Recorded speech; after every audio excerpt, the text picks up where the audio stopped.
Ladies and gentlemen, thank you for coming to tonight's Comic Book Club. And now, here are your hosts, Pete LePage, Justin Tyler, and Alex Zalben!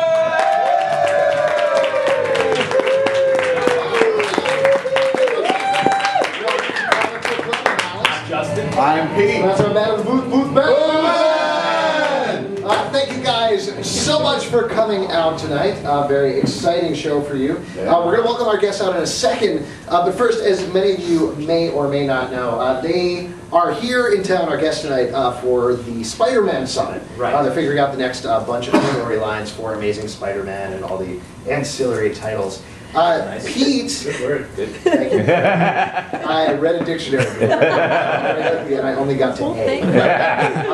Pete, every single time we have had the Spider-Man people on, has been very upset about a storyline that happened, I think, 50 years ago. Called One More Day. Now, here's the thing. Our guests left a Spider-Man dinner to come here and be on the show, are very gracious. So we're going to give them a little bit of a present, and Pete is not going to complain about One More Day.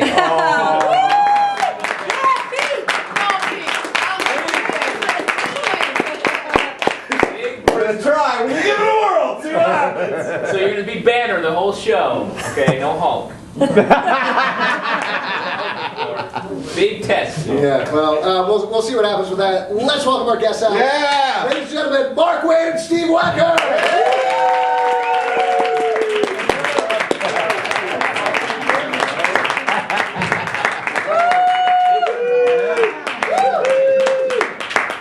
Thank you guys so much for coming up. Well, after that sterling introduction about Mephisto, We're not talking about that. We're not I talking. love you guys ran out. You got your shirts flared. This is extreme show. I think you're playing Mark's theme song. Yeah.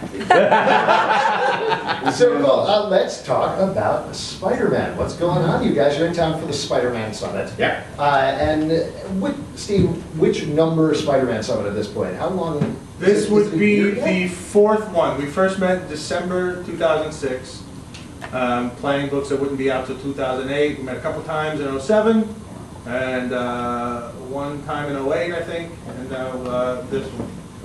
So, I think we talk about this every time you're on the show for the Spider-Man Summit, but what's changed? What's, what? You're poking the dinosaur right now. I don't think that's a phrase. For the purposes, I think you know what. What would you describe? Monster with you. drive safe. There's many shows of yours I'm not happy with that I don't bring up.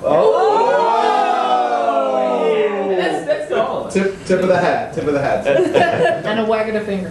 What's changed over time with the summits? What's grown? What's different in terms of putting together the title now as opposed to, say, a year ago? We started with a smaller group. Originally, there were, I think, 4 altogether, but the book comes out almost every week now, and it just requires a lot of time and commitment. So we've added Joe Kelly to the group, added Mark, we've added Fred Van Lente this time. So, and the hope is we'll have enough people and enough story that we can start pumping the book out even more often. Wow. So How many more days Yeah. in a month are possible? we do 36 issues a year right now, so I don't know how many weeks are in a year, but you could fill out- 52.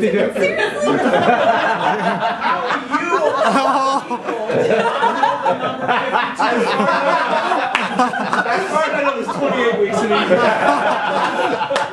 Wow. Big change. So the size has grown. This time, this retreat, we've got the first chance we've had a retreat. We looked at sales numbers for a whole year, which are really strong. So we're able to approach it a little more confidently than we were. Like, are people even going to buy this book? Thank you, President Obama. Yeah. I mean, is that, there's certainly been a lot of discussion about the sales, I think, for the title, focusing on, adding it together in different ways, and various people using the numbers to be like, oh, it's a huge failure, and other people to be like, oh, it's a huge success. So how do you guys look at it? How do you guys break that down and judge how it's going sales-wise? Well, what we just did this time is look at the numbers for all of 2008, which was before the Obama phenomenon issue. And the average was much higher than I think you'd expect looking at the online numbers. Are all top secret and confidential, but The numbers online, at least that I've seen, I don't know everywhere they go, but they're pretty low.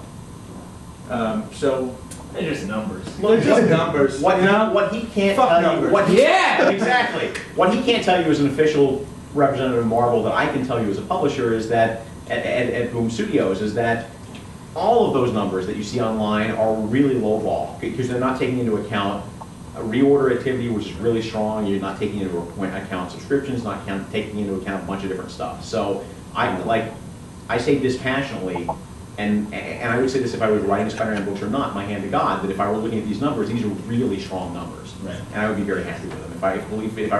If they were Boom numbers, I'd be over the moon. So great. You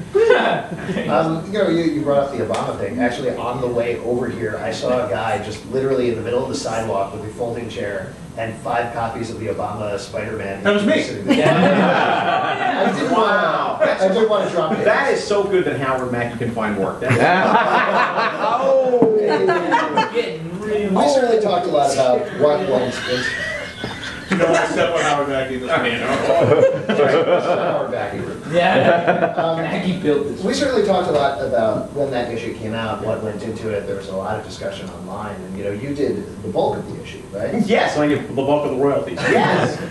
So what was the thought process there? I mean, even if it's a very obvious one, what was the idea? How did you come about putting that title together? I was on my way. I was on my way out of town for my grandmother's funeral. Oh. That's okay. She was suffering. That's good. Eat that. That's the end of that story. All right, we get it. Okay, great numbers, though, right? Yeah, during the near the end of the campaign, there was that article. I read it in the Telegraph, which is a UK paper that I read online. Fancy. And I skimmed the story like I do, looking for my name. And it mentioned that Obama was a Spider-Man fan and a Conan fan. We had already had like the Stephen Colbert running for president thing running in all of Marvel's books. And it was kind of a thing thrown out there by, I think it came through Joe from some people above him. Would be funny, can we do something with this? We debated how to do it for a couple of days. We originally had it we were starting a new arc in 584, which is the first 5-part. We thought, what a great way to launch that 5-parter with this backup story. I pointed out late one night, just so we're all on board with this, the story's called Character Assassination. Do we want to put the president on the cover? So no, we didn't. We had to move it back a week to the issue before. Then it became, we got to have this thing done in a week. That was the president murder arc. Murder president? There was no president, but it was a murder arc. It was the New York City mayoral election, all this stuff going on. But it wasn't. You can't put that story there. Right. And it also came out the week after the inauguration. So they said, can you get this together in a week? With the issue going out next week to go on sale the week of the inauguration. I said yes, and I was in the airport calling Phil Jimenez for the cover, working it all out. We did, of course, then all of a sudden everyone at Marvel has an opinion on what the cover should look like. I'm on the phone with Zeb Wells. I wrote Todd Dawkins. Zeb was delivering me pages one by one. It looked like, I never told my grandfather this, but at the funeral.